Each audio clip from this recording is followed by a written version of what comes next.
films even after losing a box. After a 5-mile walk around town, I never smell your socks. You hid movies from your folks and your mom hid them from your grandma. And a lot of the time that we hang out, you record it with your camera. Always have the strength to forgive when I hit you in the eye. You eat Chinese ramen, nachos, fish, even pizza pie. Standing tall with curly hair, leather jacket wrapped. Oh look, here he comes, the Million Film Almanac. Bobbly, bobbly, bobbly, bobbly, bobbly, bellissimo. Bobbly, bobbly, bobbly, bobbly, bobbly, bellissimo. Bobbly, bellissimo. Bobbly, bellissimo.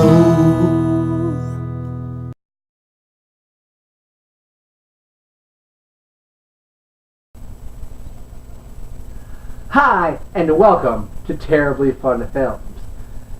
This past Dragon Con, I was lucky enough to meet the 3 stars of Starship Troopers, Casper Van Dien, Dina Meyer, and Patrick Muldoon. Meeting Patrick Muldoon was awesome. He's a super nice, super awesome, very funny guy. For more on that meeting and everything else about Dragon Con, please watch my Dragon Con Roundup videos.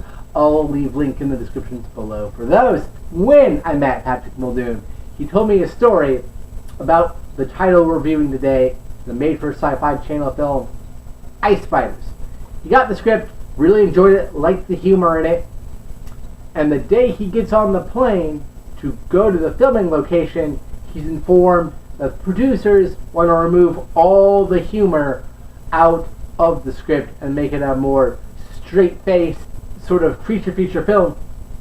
And as he puts it, he fought with the producers every day to keep the comedy in there and to maintain the essence of the original script that he read, because he enjoyed it being a comedy. Question becomes then, who was right? Would the movie have been served better as a more straight-faced, more horror-oriented creature feature? Or does it help stand out from the crowd by being more humorous?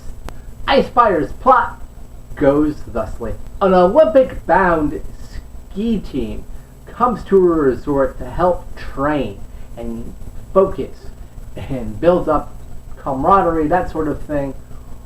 We also follow the employees, specifically Dash, a former Olympic ski gold medalist himself, and a scientist who works at a lab nearby, Dr. April. You can probably figure it out by the fact that scientist works nearby, something goes wrong and something escapes.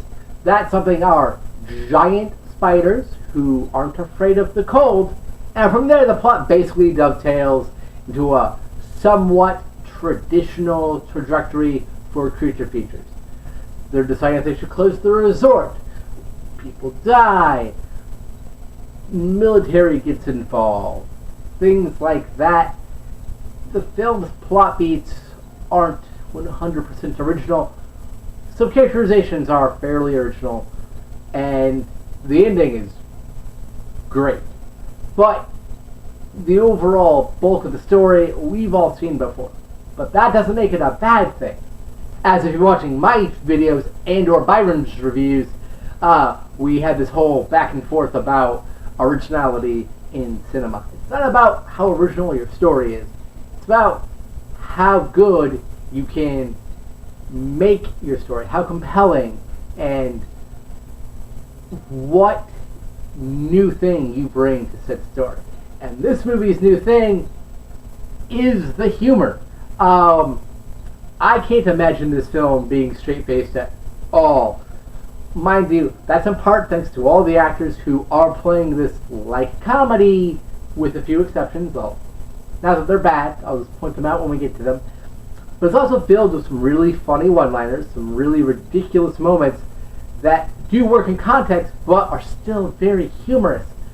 Having this be more serious, like King Cobra, or if you want another spider movie, the Patrick Muldoon starring film, Spiders, not to be confused with the other movie, also named Spiders, that has a sequel.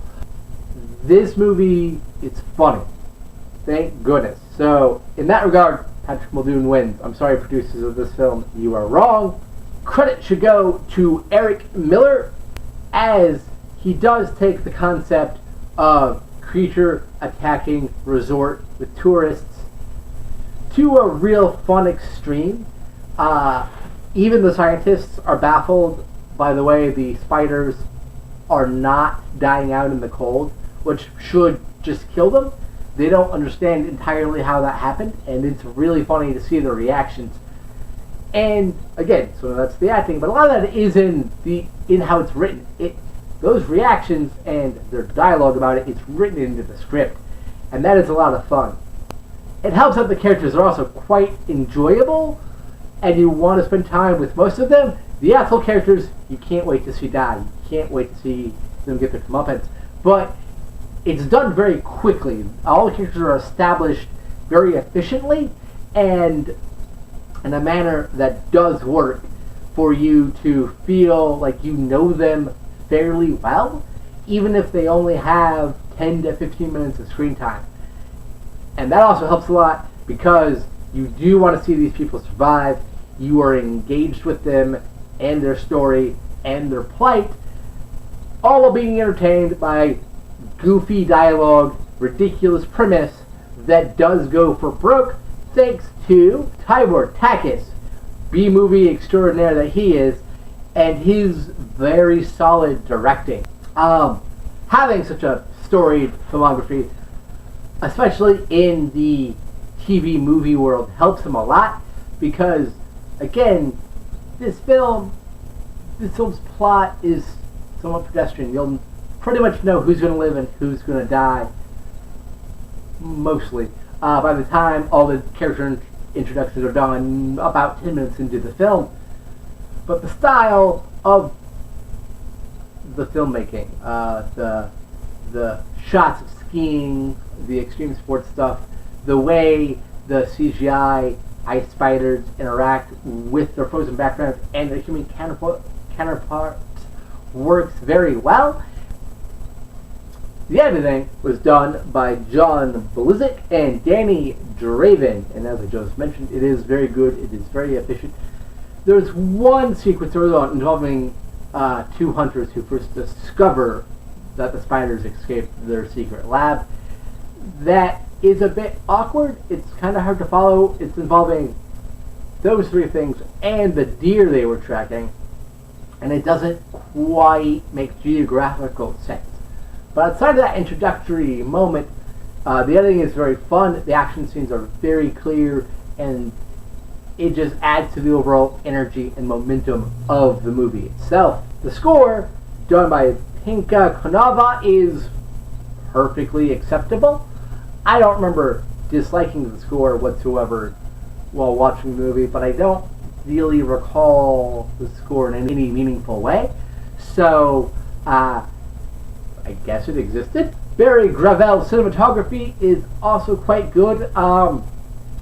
In a movie like this that takes place on white, snow-covered mountains, there is a chance of just washing everything out, making it look too bland, because the landscape doesn't naturally lend itself to a lot of eye-popping colors the way a forest or a beach might. But they do a very good job there, especially because some of the spiders are different colors. Some are green, some are black, that sort of thing. But also, by utilizing framing and form background very well. There's a lot of fun instances of the movie where there'll be action in the foreground and some spider craziness is happening in the background. And again, that's some of where the humor lies. And it's not like a jump scare where you look in the mirror and there's something there and then you turn behind you and there's nothing, right? It's not like that. But it's some of the characters are being oblivious, and that's really funny. Again, you've seen it in some movies before, but it works very well here as well. The spiders themselves actually look pretty good. They are obviously CGI, but they move well. They are integrated into the backgrounds nicely, and I'm not sure if it's because they did have some people doing animatronic spider legs like Jeff Barley and Gideon Hay, or if it's because the level of commitment by all the actors and whatnot. The actors do interact with the spiders very believably, and so all that works to kind of suck you into the world, because when you watch a movie like this, you're not going to have the best special effects. It won't look like Avatar. It won't look like a Marvel movie. But if you're doing special effects heavily work like this, it needs to at least look competent, unlike, say, Attack of the Griffin. And here, it looks above average, really solid work. Especially, again, because they do look different. The spiders aren't just copy and paste jobs. And that leads to a sense of creativity within their design that I think would not be there if they all looked the same. So, now we come to the cast. As you heard me mention before, Patrick Muldoon is the star of the movie. He plays Dash, former Olympic ski champion, and this is my favorite performance I've ever seen him give. It is also the most humorous, and it fits within his wheelhouse nicely, especially after you meet him in real life. He's so funny. He's very quick with the joke, very good with the quip, and just imagining him as this character is really easy to do, but there's also very distinct differences between the two people, so it is an actual acting job. In that the character of Dash is basically written as a stoner surfer dude, only he works as a ski instructor at a ski lodge. And there's something about doing that transplant that just amuses me greatly. And Muldoon brings out the perfect balance of ridiculous and bravery. And I can't imagine anybody else doing this role. It's so good and so funny. And you will want to see him come out at the end.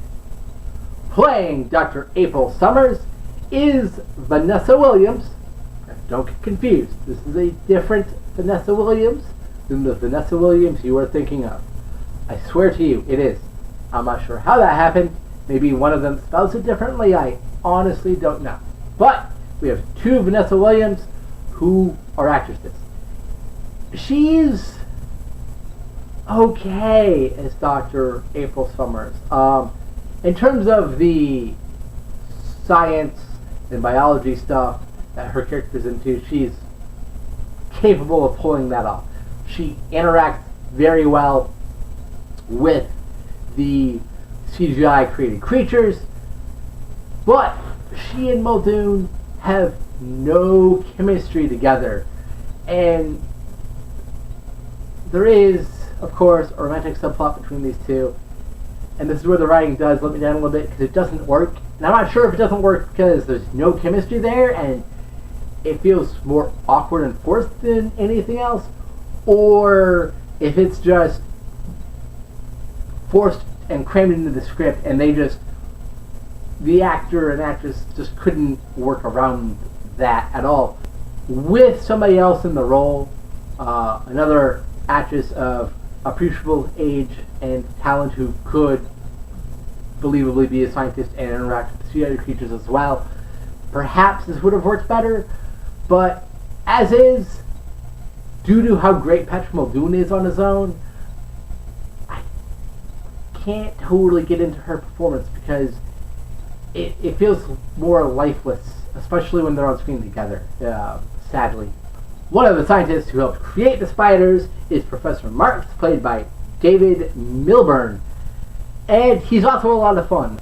His reactions being harshly interrogated by some U.S. soldiers and those sorts of people, really funny.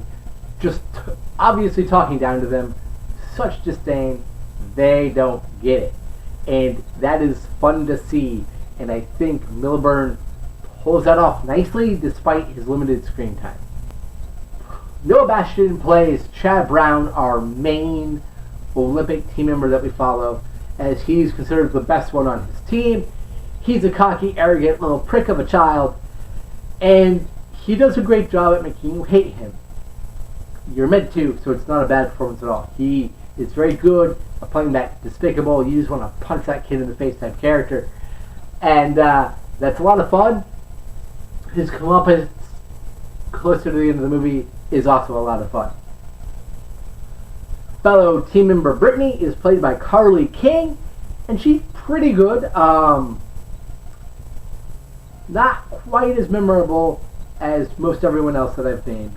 But again, she holds her own in the action and does well with the creatures. And in a movie like this, that really is important. Heading up the government's response to this is Captain Baker, performed by Thomas Calabro, and I like him a lot. He's the most serious of all the actors, and his character is written to be the most serious, so that's not a complaint. And again, the juxtaposition of how seriously he's taking this versus Patrick Muldoon is really effing funny. And the sort of been there, done that, seen it all type of soldier character he is could have been kind of grating and irritating, but I think he brings a certain amount of charm to it that makes you understand the character's point of view better than you would if somebody else had played him. 4, 3, 2, 1. Spoilers are happening now. So the government does send people in to fix this. Some of the soldiers die, yada yada. They eventually figure out a way of trapping the remaining spiders who are alive into the snowboarding half pipe by blocking off both ends. The government people come in, capture the spider alive, and take it with them. That's how it ends. Spider is still out there. We could get a sequel. It's been long enough now, I doubt that would happen, but I would love it to. In which Dash and Dr. April and everyone come back, and the spiders are back. Not necessarily at the same ski lodge or anything, but you get the idea. Like, they could break out of a new location and they have to be vacationing there or whatever. That's off the top of my head. I didn't really put in any thought of that. But that's it. The massive threat is not taken down. It's captured and then taken to a similar facility it broke out from. Dash looks defeated at this ending when it's happening. He can't believe what the military and the government people are telling him to say, that the professor was working with powerful hallucinogens that accidentally got released in the air, and the people here saw all sorts of crazy shit that didn't actually happen. And he's just laughing at him, feeling defeated. And that's how the movie ends, which just sounds like a bit of a bummer, but it's not, I swear. Or at least not as big of a bummer as that may have made it sound. But I really like this ending. I like the idea that it feels more realistic, I think is what I'm trying to get at. And it helps buy into the world that the movie establishes and that this could happen. And that ending makes sense. And I appreciate that it does go there instead of giving us some big battle finale with the ice spiders. It's a simple, they got captured and carted off by the government. And that's interesting. And I like that a lot. End of spoilers. So if you were trying to jump through here, this is where the spoilers have ended. I highly recommend the movie. It has a few flaws. It's a bit predictable. The plot's nothing new. But within that, there are some really great characters, some really amazing acting from some awesome, very nice people, and the whole thing is just an immense amount of fun with above average special effects. If you're a fan of creature features like this, you owe it to yourself to watch this movie. Thank you for watching. As always, I've been your host, Bobby, and I'll see you next time.